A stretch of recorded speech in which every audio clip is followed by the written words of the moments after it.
Masuk ke bab zikir. Kemarin kita sudah sedikit membaca tentang keutamaan zikir. Itu baru satu ya, yaitu Allah memerintahkan kepada kita untuk banyak-banyak berzikir. Allah berfirman, ya ayyuhalladzina amanu dzkurullaha dzikran katsira. Hai orang yang beriman, ya, berzikirlah kepada Allah dengan zikir yang banyak. Jadi Allah memerintahkan begitu. Lalu yang kedua, ya, wa akhbara annahu yadhkuru man yadhkuruh. Jadi Allah menegaskan bahwa Allah akan mengingat atau menyebut orang yang menyebutnya. Setiap orang yang menyebut Allah, berzikir, menyebut nama Allah, maka Allah pun akan menyebutnya. Maka dalam Al-Quran Allah menegaskan, fadhkuruni adzkurkum.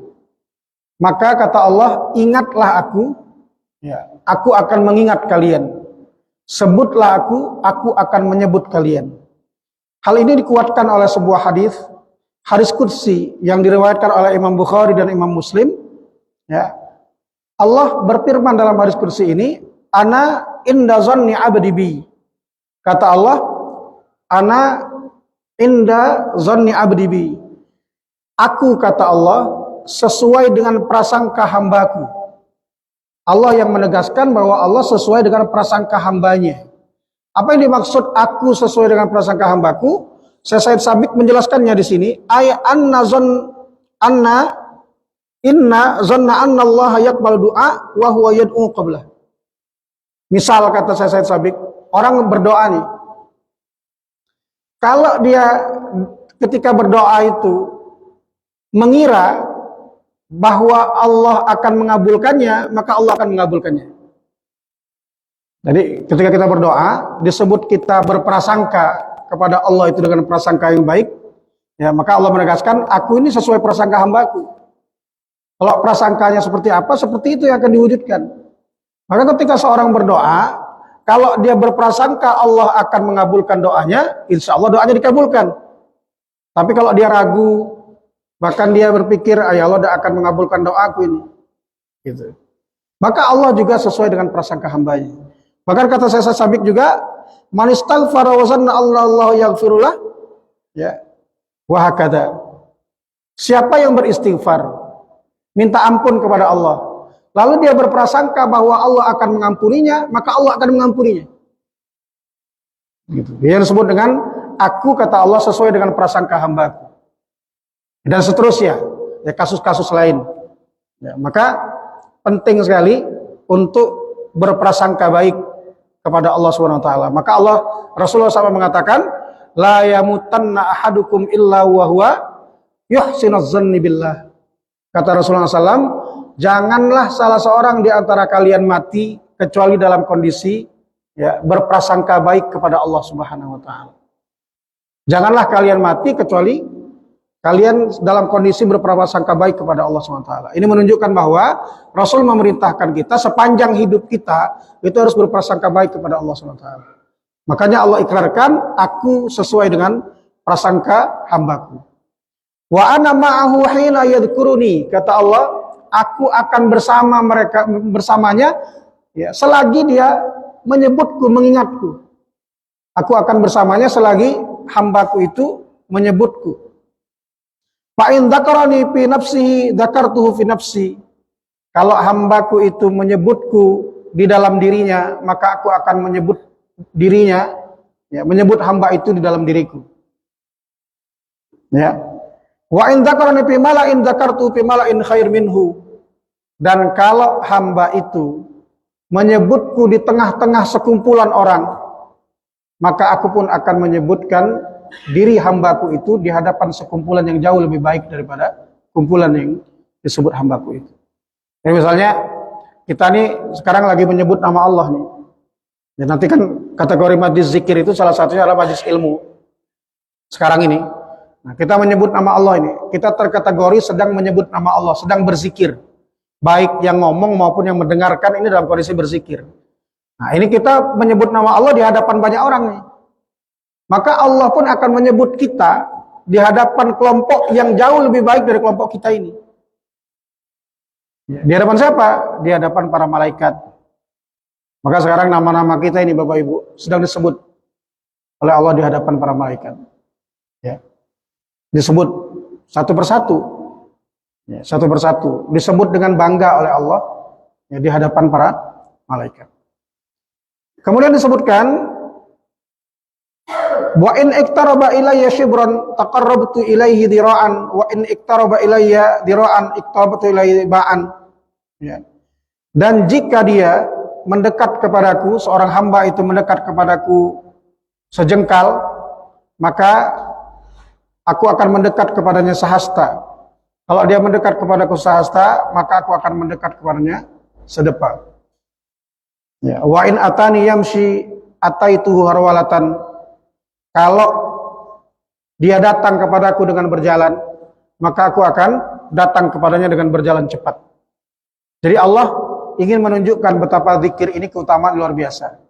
Bahwa siapapun yang berzikir kepada Allah, ya Allah pun akan menyebut dia. Gitu. Jadi kalau mau dibandingkan Bapak Ibu sekalian, apa bandingannya kita dengan Allah? Ya, tidak setara, tidak setara. Ya. Kalau dulu kita pernah membahas, ya, bumi ini kalau dibandingkan dengan alam semesta itu seperti debu, saking kecilnya bumi ini, seperti debu saja. Ya, maka manusia itu hidup di bumi ini.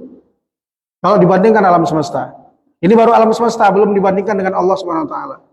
Maka kita yang kecil ini, ketika Allah janjikan bahwa ketika kita menyebut Allah, ya, Allah akan menyebut kita, oh itu sudah luar biasa. Itu sangat luar biasa, keutamaan yang sangat luar biasa. Maka sayang sekali kalau keutamaan seperti ini ya, tidak kita manfaatkan. Ya, maka kita banyak-banyak berzikir kepada Allah Subhanahu Wa Taala. Baik, berikutnya keutamaan zikir berikutnya wa annahu subhanahu ikhtassa ala dzikri bit tafarrud was sabaq. Orang yang berzikir itu disebut juga dalam hadis mereka ini sebagai al-mufarridun. Ya. Al-mufarridun. Al-mufarridun itu nanti dijelaskan oleh Rasulullah SAW. Ya. Rasul mengatakan sabaqal mufarridun. Ya. Orang-orang al-mufarridun itu mendahului semua orang. Al-mufarridun mendahului orang-orang. Maka para sahabat bertanya, kata sahabat, wa mal mufarriduna ya Rasulullah? Siapa yang dimaksud mendahului? Ini maksudnya mendahului masuk surga. Siapa yang dimaksud dengan mufarridun yang mendahului semua orang untuk masuk surga itu? Maka Rasulullah mengatakan adz-dzakirullaha katsiran wadz-dzakirat. Disebut dengan mufarridun, orang yang duluan masuk surga itu adalah mengalahkan yang lainnya adalah orang-orang ya, laki-laki yang berzikir kepada Allah, banyak menyebut nama Allah, dan perempuan yang banyak menyebut nama Allah. Itu disebut dengan mufarridun. Jadi keutamaan berikutnya adalah orang kalau dia banyak menyebut nama Allah, banyak berzikir, maka dia termasuk al-mufarridun, yaitu orang-orang yang lebih dulu masuk ke surga Allah SWT. Nah, ini keutamaan yang sangat luar biasa. Ya. Kemudian berikutnya disebutkan wa annahumul ahya 'alal haqiqah. Keutamaan berikutnya, orang yang berzikir itu adalah orang yang hidup sebenar-benarnya. Orang yang hidup itu orang yang berzikir. Maka kemudian disebutkan di sini dalam sebuah hadis Nabi bersabda, "Masalul ladzi yadhkuru rabbahu wal ladzi la yadhkuru mithl hayy wal mayyit."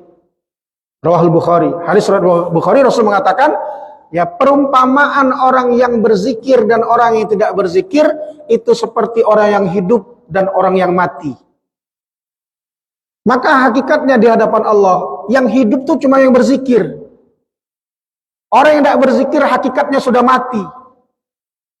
Hanya orang yang berzikirlah yang hidup.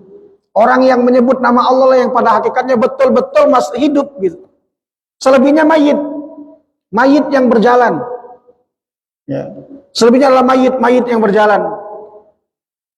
Maka kalau orang-orang tidak pernah menyebut nama Allah, tidak pernah berzikir kepada Allah, dia sesungguhnya adalah mayit yang berjalan di muka bumi ini.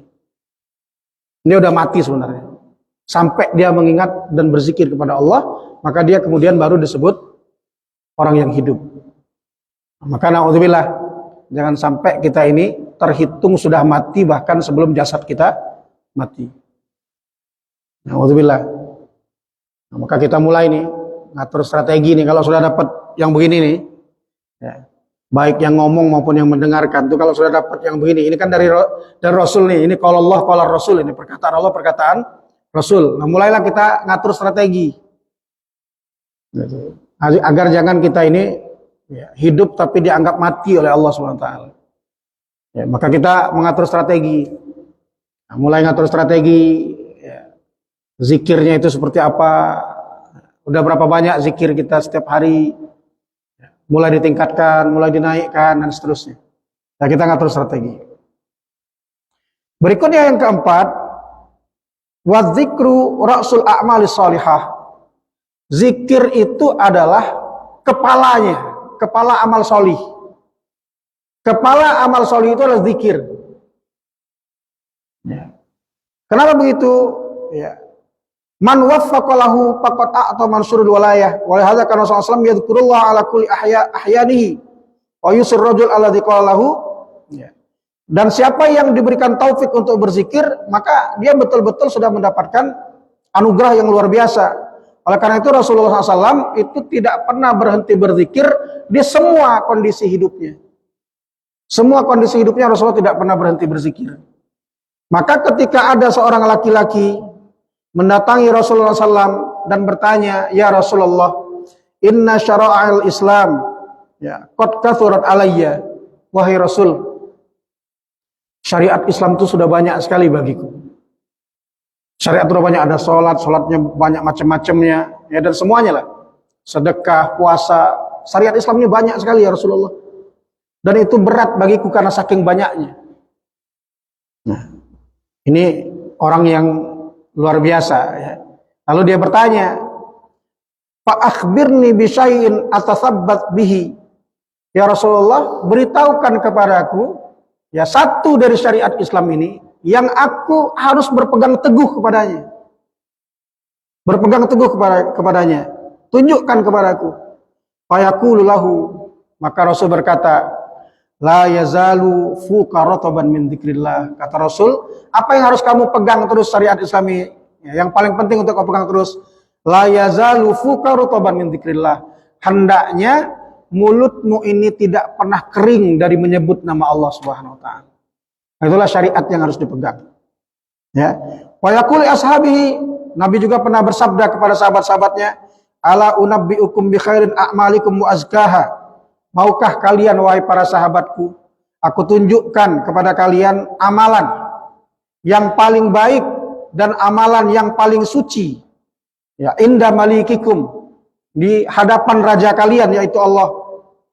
Ya, wa arfa'aha fi darajatikum, dan dia yang paling bisa mengangkat derajat kalian di hadapan Allah. Mau enggak aku beritahu amalan itu, kata Rasulullah SAW. Wa khairul lakum min infaqiz dzahab wal waraq. Bahkan Rasulullah SAW mengatakan amalan itu lebih baik daripada kalian menginfakkan emas maupun perak. Mau enggak aku beritahu?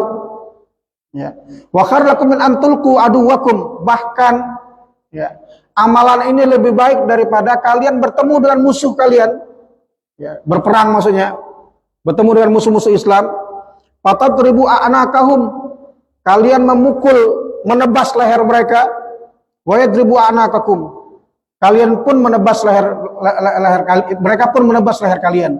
Mau enggak aku tunjukkan, kata Rasulullah, amalan yang lebih baik daripada itu semua? Apa kira-kira jawaban para sahabat? Pasti para sahabat menjawabnya, bala ya Rasulullah. Tentu ya Rasul, kami mau. Amalan apa itu? Gitu. Qala, Nabi mengatakan, zikrullah. Amalan itu yang lebih baik daripada semuanya, itu lebih baik daripada infak, ya.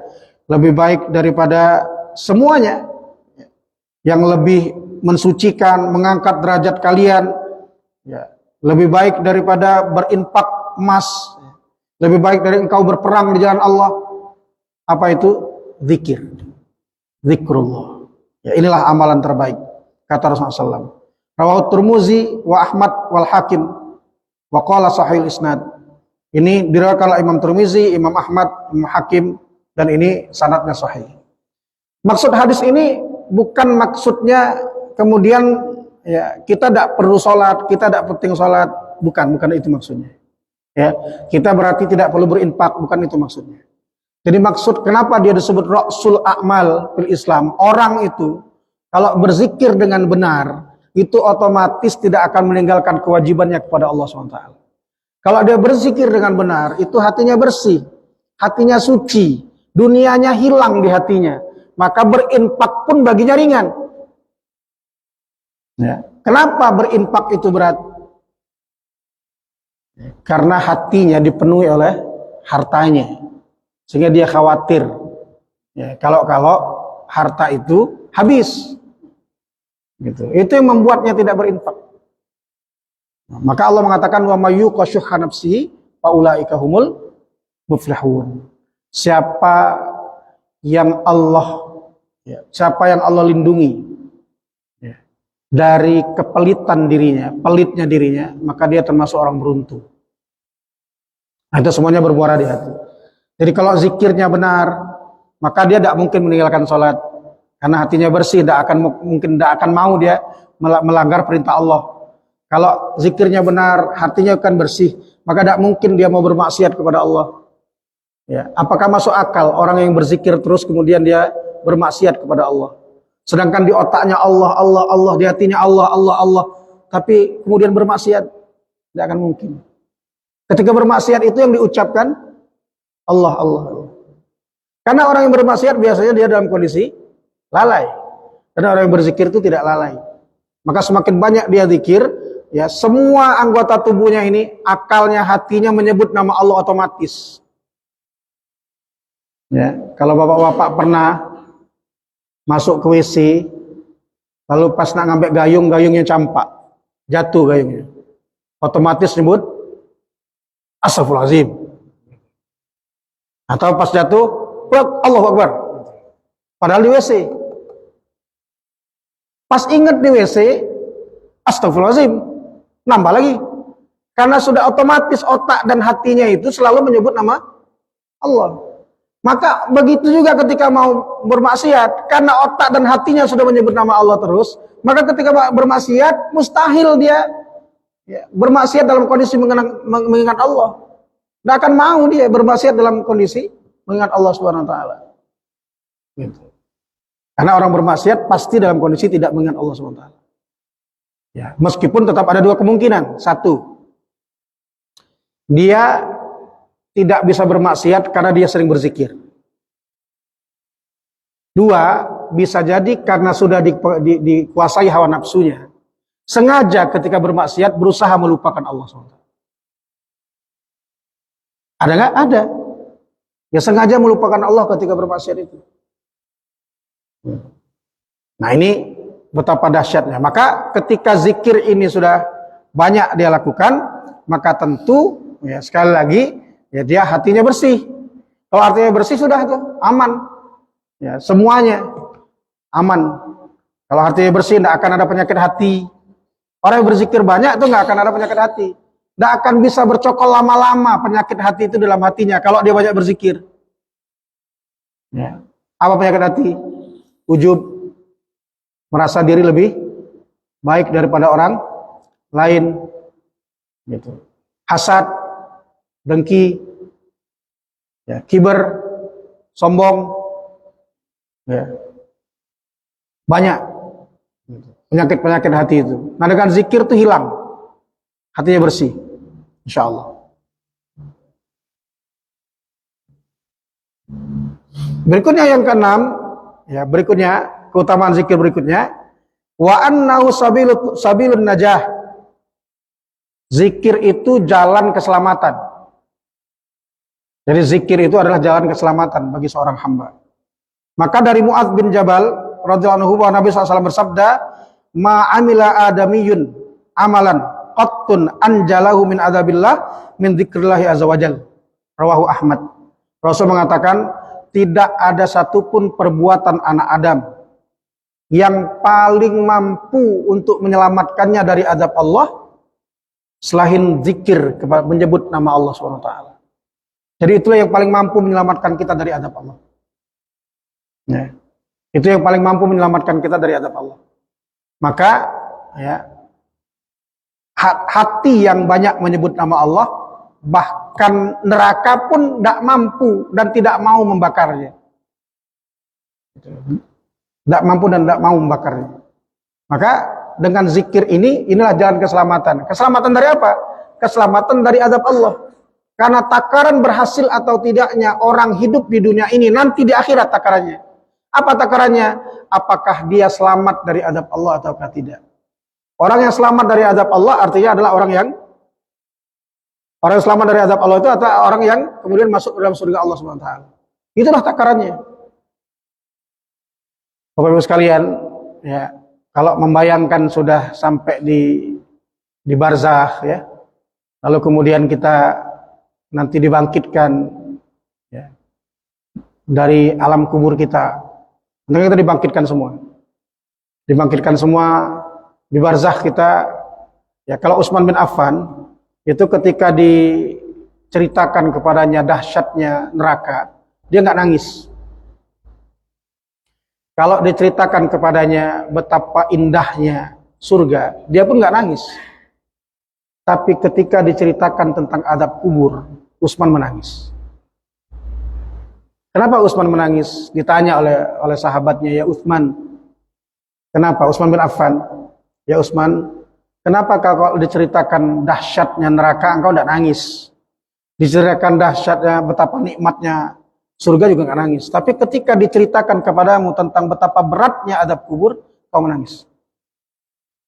Kata Utsman, tahukah kalian bahwa siapa yang nanti di dalam kuburnya mendapatkan azab Allah, maka itu menunjukkan jalan berikutnya, ya, di akhiratnya akan jauh lebih berat daripada itu.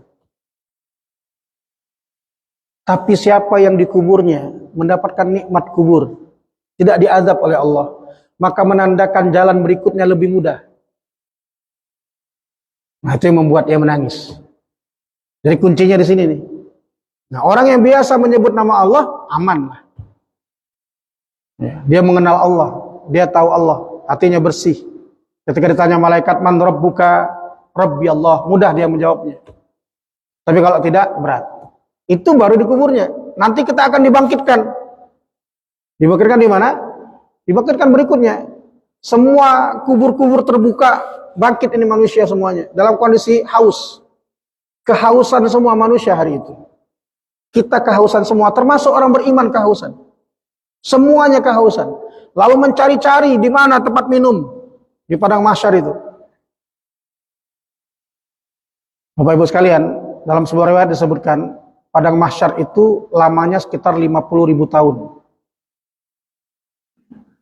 Jadi kita antri itu 50.000 tahun. Antri untuk dihisab sebelum nanti masuk ke dalam neraka atau masuk surga. Itu lamanya 50.000 tahun. Bapak Ibu bisa bayangkan. Ya. Kita antri di puskesmas B, malah panjang marah-marah gitu. Saking lamanya antri 50.000 tahun itu, sampai orang-orang di mahsyar itu sebagian mengatakan, ya Allah, sudahlah jadilah mahsyar ini. Tidak apa-apa masuk neraka langsung baik kami nih. Saking kesel dan saking capeknya di mahsyar. Dia sampai mengatakan, tidak apa-apa masuk neraka langsung baik. Tidak usah melalui ini lagi. 50.000 tahun masalahnya. Nah, salah satunya ketika kita bangkit, kita mencari minum. Cari minum. Dan disebutkan dalam sebuah ayat, 50.000 tahun itu bagi orang-orang yang amalnya, ya, sedikit, pelaku kemaksiatan, orang kafir, itu 50.000 tahun. Orang beriman yang sholat 5 waktu, banyak berzikir kepada Allah, sholat 5 waktunya tidak bolong, ya, bagi dia lamanya padang mahsyar itu sama seperti berdiri ketika sholat 5 waktu. Jauh sekali. Yang tidak sholat tuh 50.000 tahun rasanya di padang mahsyar. Tapi yang sholat itu lama di padang mahsyar itu hanya seperti dia berdiri sholat 5 waktu. Maka disebutkan lagi dalam riwayat lain, semakin lama dia berdiri sholat, semakin sebentar di mahsyar itu. Tegaknya itu, berdirinya itu. Makanya itulah keutamaan, ya, sholat dengan surat-surat panjang. Jangan kulhu terus. Nah, kita kan cuma kulhu, kuliah, qul a'udzu birabbil falaq, qul a'udzu birabbin nas. Sikok lagi inna atoina. Bukan tidak boleh, Cuma itu keutamaannya kalau kita sholat panjang dengan surat-surat yang panjang. Cuma jangan ketika jadi imam. Kalau imam nggak lihat ya kondisi jadi imam. Maksudnya itu ketika sholat sendirian, kita sholat tahajud, sholat apa, silakan panjang-panjang. Ya kalaupun nggak punya hafalan yang banyak, bagaimana? Bawa mushaf boleh. Ya, mushaf yang kecil bawa sambil baca boleh. Ya, kita usahakan untuk sholat itu kita berdirinya panjang di hadapan Allah. Itu nanti terkait dengan mahsyar. Nah, kita mencari minum waktu itu. Kita mencari minum. Ya. Lalu kemudian nanti para nabi semuanya memiliki telaga. Dari telaga itulah kita minum. Semua nabi, termasuk Rasulullah SAW, memiliki namanya telaga Kautsar. Nanti kita minum di situ. Ya, tapi ada syaratnya. Kalau pelaku maksiat, ya, dan lain sebagainya, dia nggak akan bisa minum di telaganya Rasulullah SAW. Nah, siapa yang kemudian memenuhi syarat untuk bisa minum di telaganya Rasul, maka setelah dia minum satu teguk dari air telaga itu, selamanya dia tidak akan pernah merasakan haus lagi. Nah, itulah keutamaannya. Terus begitu berdiri di mahsyar selama itu. Nanti akan dihisap, akan dihitung, mencari syafaat kemana-mana gitu. Nah, ini betapa dahsyatnya ya, zikir dan segala perbuatan baik ini ya. Itu sehingga dia kemudian menyelamatkan kita dari azab Allah SWT. Azab itu bukan cuma neraka. Kenapa saya ceritakan? Karena bayangannya kalau azab bukan cuma neraka. Azab itu ada di dunia, ada di barzakh, ada di akhirat. Ada di dunia azab itu. Ada orang tidak pernah sholat, tidak pernah puasa, rezekinya lapang, hidupnya seperti baik-baik saja. Itulah azab terberat sebenarnya. Azab terberat orang yang tidak beribadah adalah Allah berikan kelapangan hidupnya meskipun dia tidak beribadah. Itu azab terberatnya. Sehingga dia nggak pernah sadar sampai matinya bahwa dia sedang diazab. Ya. Orang yang tidak mampu lagi sholat dengan khusyuk, itu bagian dari azab. Orang yang bahkan tidak mampu lagi mengangkat tangan dengan khusyuk di hadapan Allah, itulah bagian dari azab. Nah ini azab-azab di dunia ini. Azab itu bentuknya belum tentu yang menyakitkan. Yang lebih mengerikan adalah azab yang bentuknya justru menyenangkan. Sehingga dia tidak dalam posisi yang siap, tidak pada posisi yang merasa diazab. Itu lebih berat. Gitu. Itu di dunia. Di barzakh nanti begitu juga. Ya, di barzakh nanti begitu juga. Ditanya, dipukul oleh para malaikat. Ketika baru masuk ke dalam kubur itu apa yang terjadi dalam sebuah riwayat? Ya. Masuk ke kuburnya, berikutnya apa yang terjadi? Dihimpit oleh kubur. Kuburnya menyempit, menghimpitnya sampai tulang rusuknya bersilang. Akan merasakan itu. Ngeri sekali. Ya. Itu azab kubur. Belum nanti dipukuli oleh para malaikat sampai hancur tubuhnya dan sebagainya. Itu baru kuburnya. Nah, nanti baru ke akhiratnya. Lebih mengerikan lagi. Di barzakhnya saja 50.000 tahun antri tadi. Dan seterusnya. Nah, belum nanti di dalam nerakanya. Puncaknya nanti di nerakanya. Yang paling mengerikan. Masya Allah ya. Na'udzubillah. Dan zikir ini menyelamatkan kita. Ya, zikir ini menyelamatkan kita. Maka kita berusaha betul ya. Membasahi lidah kita ini dengan zikir. Jangan dibiasakan lidah kita ini ya banyak menceritakan yang lain. Ya, bahkan menceritakan aib orang lain dan seterusnya. Ya, kita berusaha. Ya, semuanya. Ya, termasuk yang ngomong ini masih terus berusaha. Ya. Karena ini bukan hal mudah. Ya, bukan hal mudah. Dia harus dibiasakan. Harus dimulai. Harus dimulai dan dibiasakan. Baik, berikutnya ya, diriwayatkan Imam Ahmad, Rasulullah SAW bersabda, "Innama tadhkuruna min jalalillahi azza wajal minat tahlil wat takbir wat tahmid yata'atafna haula arsy." Sesungguhnya apa-apa yang kalian sebut dari mengagungkan Allah, baik itu tahlil, baik itu takbir, baik itu tahmid, itu nanti akan berputar-putar di antara kalimat itu akan berputar-putar di antara arsy Allah. Jadi apa yang kita ucap itu akan berputar-putar di antara arsy Allah. Ya. lahunna dawu qadrin nahl yadhkurna bi sahibihin. Ya. Kita mengucapkan Allah subhanallah, kita mengucapkan la ilaha illallah, kita mengucapkan alhamdulillah, itu nanti akan bergema, ya, berputar-putar ya, jadi bawah arsy Allah itu, ya, berputar-putar di bawah arsy Allah, ya, seperti bunyinya itu seperti bunyi lebah, gitu. Apala yuhibbu ahadukum ayakuna lahu ma yudhkur bih. Apakah kalian tidak senang kalau salah satu di antara yang berputar-putar itu ya adalah apa yang kalian ucapkan? Dan di bawah arsy-Nya Allah. Itu menunjukkan keagungan zikir ini, betapa besarnya nikmat zikir ini. Baik, jemaah sekalian rahmati Allah, itulah kira-kira ya keutamaan zikir. Masih ada waktu sekitar 7 menit ya, kalau ada yang mau kita diskusikan. Kalau nggak ada, saya lanjutkan masih materinya. Kalau ada yang mau diskusikan, silahkan. Ada yang mau saya. Ya, selamat. Waalaikumsalam. Ya. Ya.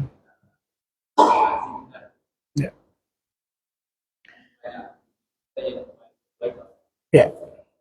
Jadi apakah zikir yang terbaik? Ya, sebagaimana yang sudah kita pahami, ya. Afdhaludz dzikri fa'lam annahu la ilaha illallah. Ya. Seabdul-abdulnya zikir adalah mengucapkan kalimat la ilaha illallah, tahlil. Itulah seabdul-abdulnya zikir.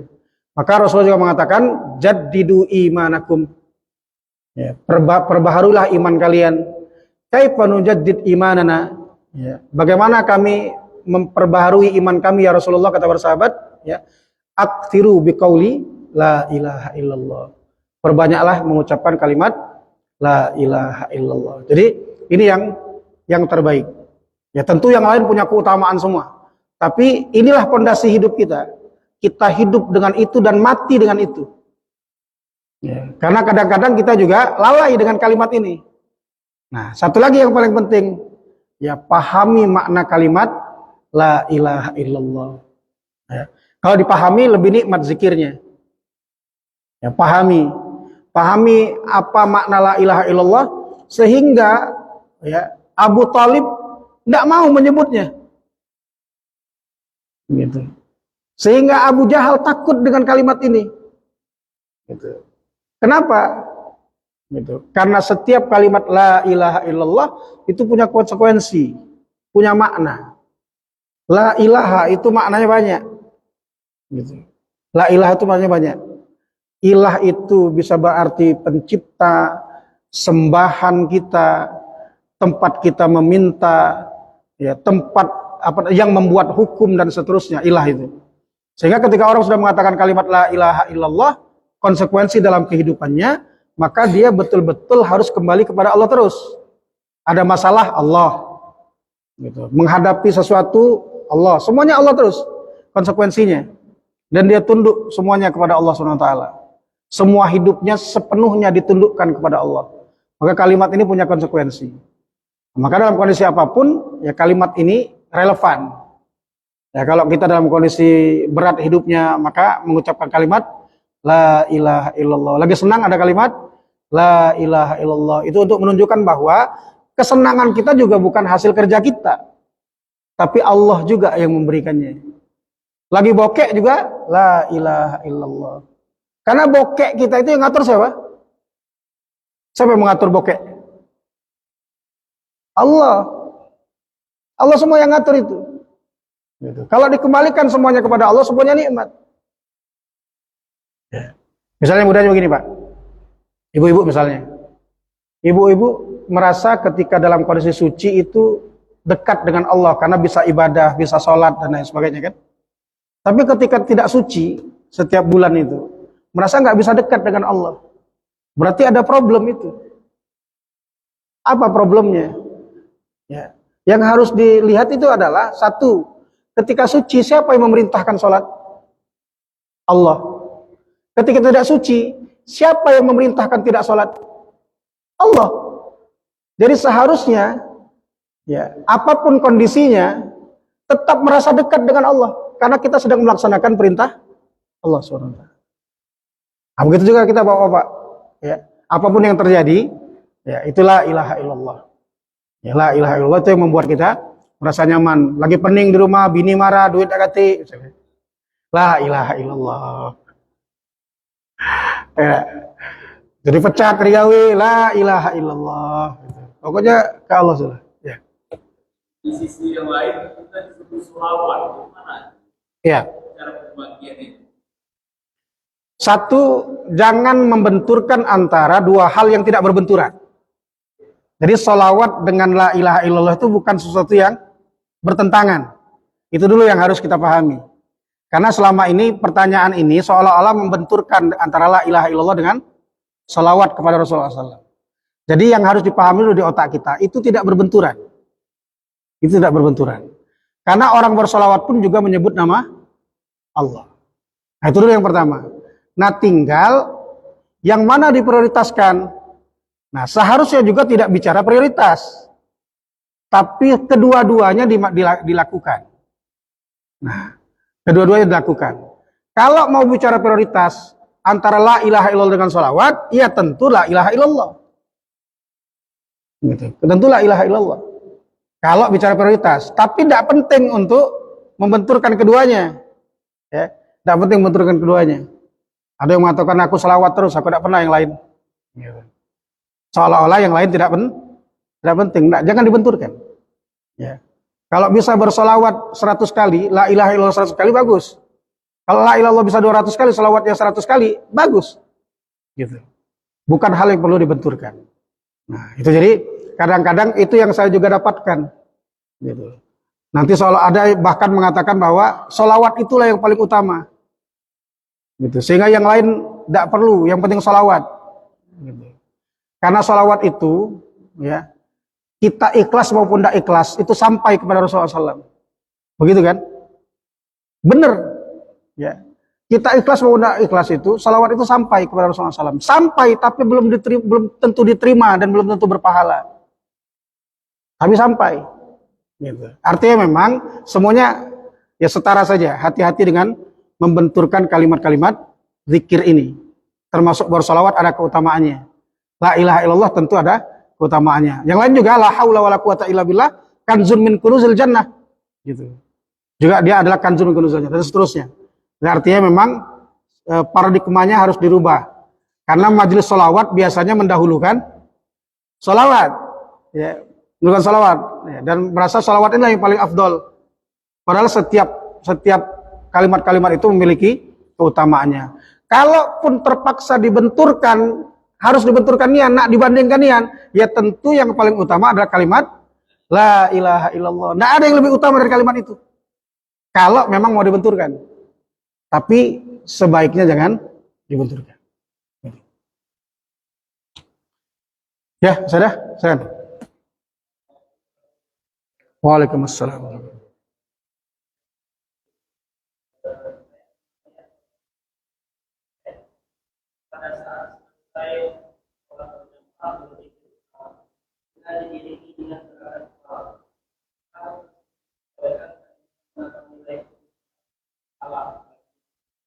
Ya.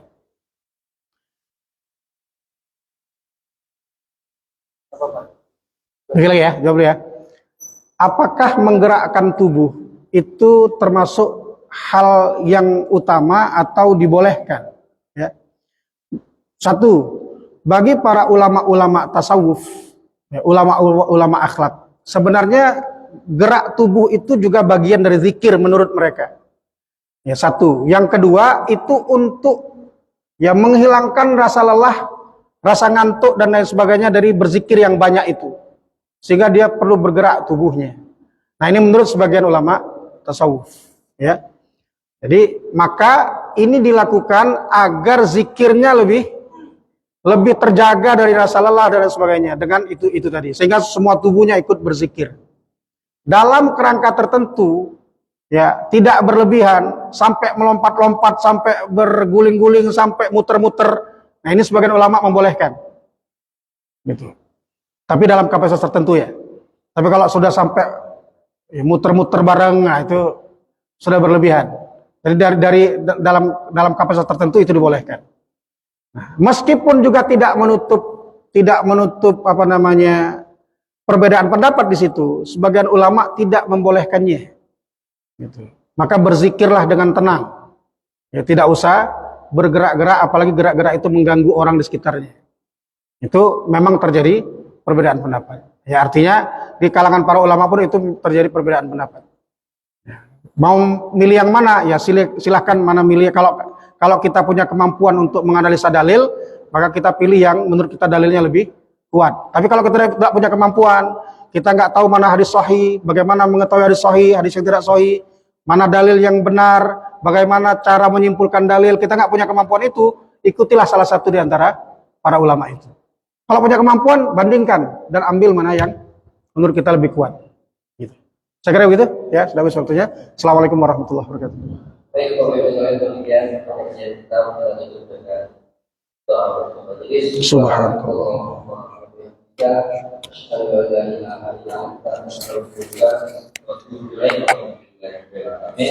Assalamualaikum warahmatullahi wabarakatuh.